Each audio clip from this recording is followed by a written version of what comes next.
Hello, നമസ്കാരം. നിങ്ങൾക്ക് യൂറോപ്പിൽ ഒരു ജോലി വേണോ? യൂറോപ്പിൽ ഒരു ജോലി അതിയായി ആഗ്രഹിക്കുന്ന ഒരു വ്യക്തിയാണോ നിങ്ങൾ?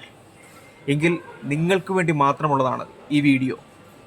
കഴിഞ്ഞ 8 വർഷമായി ഇൻ്റർനാഷണൽ ഹ്യൂമൻ റിസോഴ്സ് മാനേജ്മെൻറ്റ് എന്ന മേഖലയിലുള്ള പ്രവൃത്തി പരിചയത്തിലും ഒരു overseas employment consultant especially for European job market എന്ന നിലയിലും കഴിഞ്ഞ 6 വർഷങ്ങളിലായി നിരവധി തൊഴിലന്വേഷകർക്ക് യൂറോപ്പിലെ വിവിധ രാജ്യങ്ങളിൽ മികച്ച ശമ്പളമുള്ള ജോലിയും മികച്ച ജീവിത നിലവാരവും നേടിക്കൊടുക്കാൻ സഹായിച്ച അസാട്ടോ ഓവർസീസ് എംപ്ലോയ്മെൻറ്റ് കൺസൾട്ടൻസി എന്ന ഫേമിൻ്റെ സ്ഥാപകൻ എന്ന നിലയിലും യൂറോപ്പിൽ ഒരു ജോലി അന്വേഷിക്കുന്ന ഒരു തൊഴിലന്വേഷകൻ എന്ന നിലയിൽ നിങ്ങൾ നിർബന്ധമായും അറിഞ്ഞിരിക്കേണ്ട കുറേ കാര്യങ്ങളുണ്ട്.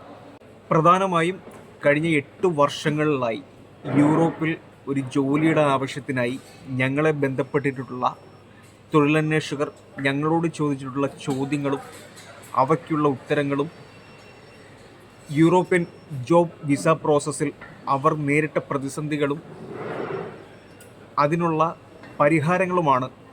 അതിനോടൊപ്പം തന്നെ യൂറോപ്പിൽ ഇപ്പോൾ നിലവിലുള്ള കുറച്ച് തൊഴിലവസരങ്ങളുമാണ് ഞാൻ ഈ വീഡിയോയിൽ പ്രധാനമായും പങ്കുവെക്കുന്നത്. നിങ്ങൾക്ക് യൂറോപ്പിലൊരു ജോലി വേണം, അതിനായി നിങ്ങൾക്ക് ഞങ്ങളുടെ സഹായം ആവശ്യമാണ്. അതിനുവേണ്ടി ഞാൻ ഈ വീഡിയോടൊപ്പം കൊടുക്കുന്ന ഈ നമ്പറിൽ നിങ്ങൾ എന്നെ ബന്ധപ്പെടുകയാണെന്നുണ്ടെങ്കിൽ നിങ്ങൾ നിർബന്ധമായും ഈ വീഡിയോ പൂർണ്ണമായും കണ്ടതിന് ശേഷം മാത്രം ഞങ്ങളെ ബന്ധപ്പെടുക. യൂറോപ്പ് എന്താണ്? യൂറോപ്പ് അതിൽ നിന്ന് തന്നെ തുടങ്ങാം. സോളാർ സിസ്റ്റം, സൗരയൂഥം എന്ന് പറയുന്ന ഒരു സംഭവമുണ്ടെന്നും അതിൻ പ്രകാരം പണ്ട് 9 ഗ്രഹങ്ങളും നിലവിൽ 8 ഗ്രഹങ്ങളുമാണ് ഉള്ളതെന്നും അതിലൊരു ഗ്രഹമാണ് ഭൂമിയെന്നും ആ ഭൂമിയിലാണ് നാം എല്ലാവരും ജീവിക്കുന്നതെന്നും എല്ലാവർക്കും അറിയാം എന്ന് വിശ്വസിക്കുന്നു. എന്തായാലും സോളാർ സിസ്റ്റത്തിന് മേളിൽ തുടങ്ങുന്നില്ല. ഓക്കെ, നമ്മുടെ ഈ ഭൂമിയുടെ ഉപരിതലത്തിൻ്റെ 70.8% ജലമാണ്.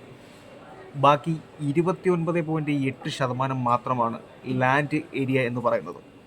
ഈ 29.2% ലാൻഡ് ഏരിയയെ geographical, historical, cultural and geological ഫാക്ടേഴ്സിൻ്റെ അടിസ്ഥാനത്തിൽ പ്രധാനമായും 7 രീതിയിലാണ് തരംതിരിച്ചിരിക്കുന്നത്.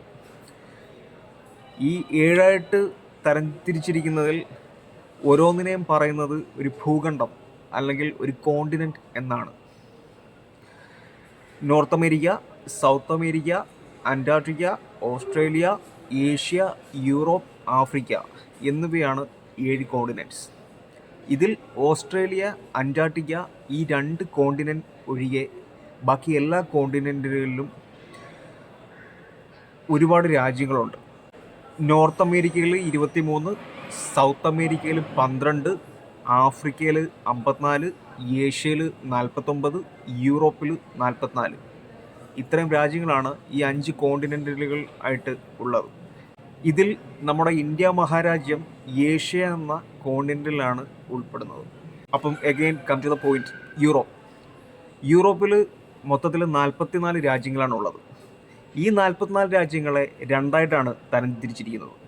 അതിലൊന്ന് എന്ന് പറയുന്നത് ഷെങ്കൻ രാജ്യങ്ങൾ എന്നും 2 എന്ന് പറയുന്നത് നോൺ ഷെങ്കൻ രാജ്യങ്ങൾ എന്നുമാണ്. ഇനി എന്താണ് ഷെങ്കൻ രാജ്യം, ഇനി എന്താണ് നോൺ ഷെങ്കൻ രാജ്യം? രാജ്യാതിർത്തികൾ ഇല്ലാത്ത ഭൂമിയിലെ ഏറ്റവും മനോഹരമായ പ്രദേശം സൃഷ്ടിക്കണം എന്ന ലക്ഷ്യത്തോടു കൂടി യൂറോപ്യൻ രാജ്യങ്ങൾക്കിടയിൽ 1985 ജൂൺ 14 എഴുതപ്പെടുകയും 1995 മാർച്ച് 26 പ്രാബല്യത്തിൽ വരികയും ചെയ്ത ഒരു കരാറാണ് ദ ഷെങ്കൻ എഗ്രിമെൻറ്റ്. ഈ ഷെങ്കൻ എഗ്രിമെൻറ്റിൽ ഒപ്പിട്ടിട്ടുള്ള രാജ്യങ്ങളെയാണ് ഷെങ്കൻ കൺട്രി എന്ന് പറയുന്നത്. നിലവിൽ 27 രാജ്യങ്ങളാണ് ഷെങ്കൻ ഏരിയയുടെ ഭാഗമായിട്ടുള്ളത്. അതുകൂടാതെ പുതുതായിട്ട് 2 രാജ്യങ്ങൾ, റൊമേനിയ, ബൾഗേറിയ എന്നീ രാജ്യങ്ങൾ കൂടി ഷെങ്കൻ ഏരിയയുടെ ഭാഗമാകാനുള്ള ശ്രമം നടത്തിക്കൊണ്ടിരിക്കുകയാണ്. ഓസ്ട്രിയ, ബെൽജിയം, ഡെൻമാർക്ക്, ചെക്ക് Republic, Estonia, Finland, France, Germany, Greece, Hungary, Iceland, Italy, Latvia, ലിechtenstein, Lithuania, Luxembourg, Malta, Netherlands, Norway, Poland, Portugal, Slovenia, Slovakia, Spain, Sweden, Switzerland തുടങ്ങിയവയാണ് 27 ഷെങ്കൻ രാജ്യങ്ങൾ.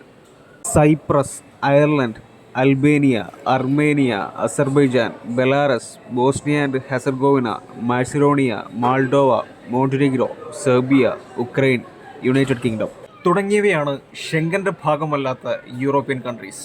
യൂറോപ്പിൽ ഉയർന്ന ശമ്പളമുള്ളൊരു ജോലിയും മികച്ച ജീവിത നിലവാരവും ആഗ്രഹിക്കുന്ന ഒരു തൊഴിലന്വേഷകൻ എന്ന നിലയിൽ ഈ ഷെങ്കൻ എഗ്രിമെൻ്റ് കൊണ്ട് നമുക്കുള്ള ഗുണം എന്താണെന്ന് വെച്ചാൽ, ഈ 27 ഷെങ്കൻ രാജ്യങ്ങളിൽ ഏതെങ്കിലും ഒരു രാജ്യത്ത് നമുക്കൊരു ജോലി ലഭിച്ചു കഴിഞ്ഞാൽ പിന്നീട് ഭാവിയിൽ നമ്മുടെ ഒഴിവു സമയങ്ങളിൽ ബാക്കിയുള്ള ഈ 26 രാജ്യങ്ങളിലേക്കും യാതൊരുവിധ കടമ്പയും കൂടാതെ നമുക്ക് യാത്ര ചെയ്യാം എന്നുള്ളതാണ്.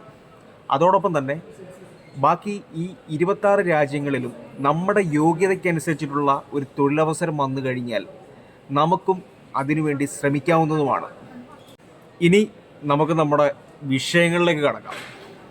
ഒരു മലയാളി എന്ന നിലയിൽ, ഒരു ഇന്ത്യക്കാരൻ എന്ന നിലയിൽ ഇന്ത്യയിൽ ഇരുന്നു കൊണ്ട് ഈ യൂറോപ്യൻ രാജ്യങ്ങളിലേക്ക് ഒരു ജോലിക്ക് ശ്രമിക്കുന്നതിൽ നമുക്ക് ചില പരിമിതികളുണ്ട്. യൂറോപ്പിൽ ഒരു ജോലി അന്വേഷിക്കുന്ന ഒരു വ്യക്തി എന്ന നിലയിൽ നാം ഉറപ്പായും അറിഞ്ഞിരിക്കേണ്ട, മനസ്സിലാക്കിയിരിക്കേണ്ട വളരെ ഇമ്പോർട്ടൻ്റ് ആയിട്ടുള്ളൊരു കാര്യമുണ്ട്. അതെന്താണെന്ന് വെച്ചാൽ, ഈ യൂറോപ്യൻ രാജ്യങ്ങൾക്ക് ഇടയിലുള്ള ഒരു ശക്തമായ തൊഴിൽ നിയമമാണ്. അതെന്താണെന്ന് വെച്ചാൽ, യൂറോപ്പിലെ ഏതെങ്കിലും ഒരു രാജ്യത്തെ ഒരു കമ്പനിയിൽ ഒരു തൊഴിലവസരം വന്നു കഴിഞ്ഞാൽ ആ രാജ്യത്ത് നിന്നോ യൂറോപ്പിൽ നിന്നോ ആ ജോലിക്ക് ഒരാളെ കിട്ടാൻ ഇല്ലാത്തൊരു സാഹചര്യം ഉണ്ടെന്നുണ്ടെങ്കിൽ മാത്രമേ ആ കമ്പനികൾക്ക് യൂറോപ്പിന് വെളിയിൽ നിന്ന് ഒരാളെ എടുക്കാനുള്ള അനുവാദമുള്ളൂ. വളരെ ഇമ്പോർട്ടൻ്റ് ആയിട്ടുള്ള കാര്യമാണ്. ഞാൻ ഒന്നും കൂടെ പറയാം. അതായത്, യൂറോപ്പിലെ ഏതെങ്കിലും ഒരു രാജ്യത്തെ ഒരു കമ്പനിയിൽ ഒരു വേക്കൻസി വന്നു കഴിഞ്ഞാൽ ഫസ്റ്റ് പ്രയോറിറ്റി ആ രാജ്യത്ത്, രണ്ടാമത്തെ പ്രയോറിറ്റി എന്ന് പറഞ്ഞാൽ യൂറോപ്പ്. അതായത് ആ രാജ്യത്ത് നിന്നും ആ ജോലിക്ക് ഒരാളെ കിട്ടുന്നില്ല, അതുപോലെ തന്നെ യൂറോപ്പിൽ നിന്നും ആ ജോലിക്ക് ഒരാളെ കിട്ടുന്നില്ല എന്നൊരു സാഹചര്യം ഉണ്ടെന്നുണ്ടെങ്കിൽ മാത്രമേ കമ്പനിക്ക് വിദേശത്ത് നിന്ന് ആ ജോലിക്കായിട്ടൊരു ആളെ എടുക്കാനുള്ള പെർമിഷനുള്ളൂ. അതുകൊണ്ടാണ് നമ്മളിൽ ക്വാളിഫൈഡ് ആയിട്ടുള്ള ഉദ്യോഗാർത്ഥികൾ, അതായത് ഡിഗ്രി ക്വാളിഫിക്കേഷനും PG ക്വാളിഫിക്കേഷനും ഒക്കെ ഉള്ളവർ നമ്മളുടെ യോഗ്യതയ്ക്ക് അനുസരിച്ചിട്ടുള്ളൊരു ജോലി ഇന്ത്യയിൽ ഇരുന്ന് യൂറോപ്പിൽ ശ്രമിക്കുമ്പോൾ നമുക്ക് ലഭിക്കാത്തത്. പക്ഷേ നമ്മൾ ഓൾറെഡി യൂറോപ്പിൽ ആണെന്നുണ്ടെങ്കിൽ നമ്മുടെ യോഗ്യതയ്ക്ക് അനുസരിച്ചിട്ടുള്ളൊരു തൊഴിൽ യൂറോപ്പിലെ ഏതെങ്കിലും കമ്പനിയിൽ ലഭ്യമായാൽ നമുക്കും അതിന് അപേക്ഷിക്കാൻ സാധിക്കുന്നതാണ്. അതുകൊണ്ട് ക്വാളിഫൈഡ് ആയിട്ടുള്ള, അതായത് ഡിഗ്രി ഹോൾഡേഴ്സും PG ഹോൾഡേഴ്സും ഒക്കെ നിങ്ങളുടെ ക്വാളിഫിക്കേഷൻ അനുസരിച്ചിട്ടുള്ളൊരു ജോലി യൂറോപ്പിൽ ശ്രമിക്കുന്നുണ്ടെന്നുണ്ടെങ്കിൽ എത്രയും വേഗം കിട്ടുന്നൊരു ജോലിക്ക് യൂറോപ്പിലെത്തുക. അതിനുശേഷം നിങ്ങളുടെ യോഗ്യതയ്ക്ക് അനുസരിച്ചിട്ടുള്ള ഒരു ജോലി കണ്ടെത്തി മാറുക. അപ്പോൾ ഡിഗ്രി ക്വാളിഫിക്കേഷനും PG ക്വാളിഫിക്കേഷനും യോഗ്യതയുള്ള ജോലികളൊന്നും നമുക്ക് യൂറോപ്പിൽ ഡയറക്റ്റ് ഇന്ത്യയിൽ ഇരുന്നുകൊണ്ട് നമുക്ക് ലഭിക്കില്ല. അപ്പോൾ പിന്നെ നമുക്ക് എന്ത് ജോലിയാണ് യൂറോപ്പിൽ ലഭിക്കുന്നത്?